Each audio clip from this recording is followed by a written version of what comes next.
Alors, je suis Luc Vinet, je suis professeur à Eisenstadt de physique à l'Université de Montréal et aussi directeur général d'IVADO, un des grands instituts en intelligence artificielle du Québec.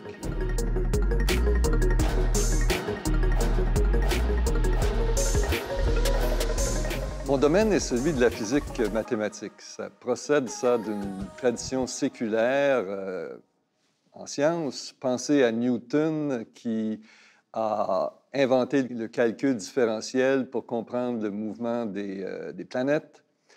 Alors, mes travaux portent à la fois en physique et en mathématiques. J'ai souvent créé des croisements entre ces domaines-là. Et le fil conducteur est celui des symétries, à savoir des transformations qui préservent des propriétés pertinentes des systèmes dont on s'occupe.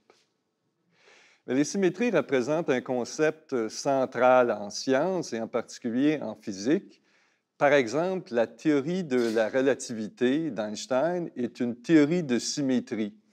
Et ça sous-tend, cette théorie-là, l'universalité de toute l'entreprise scientifique. C'est ce qui fait que, par exemple, les observations qui sont faites à un endroit peuvent être décrites de la même façon que des observations faites à un autre endroit.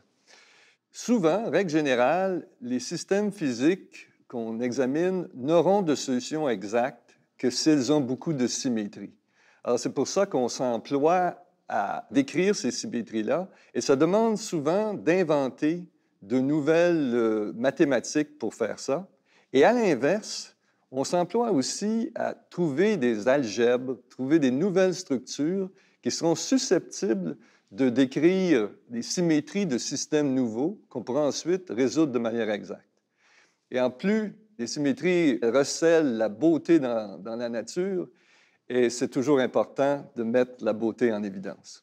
Alors, comme application concrète de mes recherches, on peut penser au travail que j'ai fait pour développer un appareil pour transporter des états quantiques d'un endroit à un autre. Évidemment, ce genre de fils quantiques sont des connecteurs qu'on veut pouvoir utiliser dans la construction d'ordinateurs quantiques. C'est un grand projet qui est en cours présentement.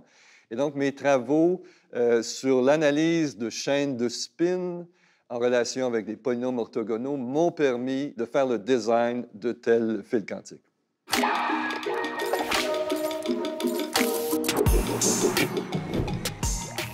J'ai donc occupé des fonctions importantes dans deux des grandes universités montréalaises, à McGill comme provost et recteur à l'Université de Montréal.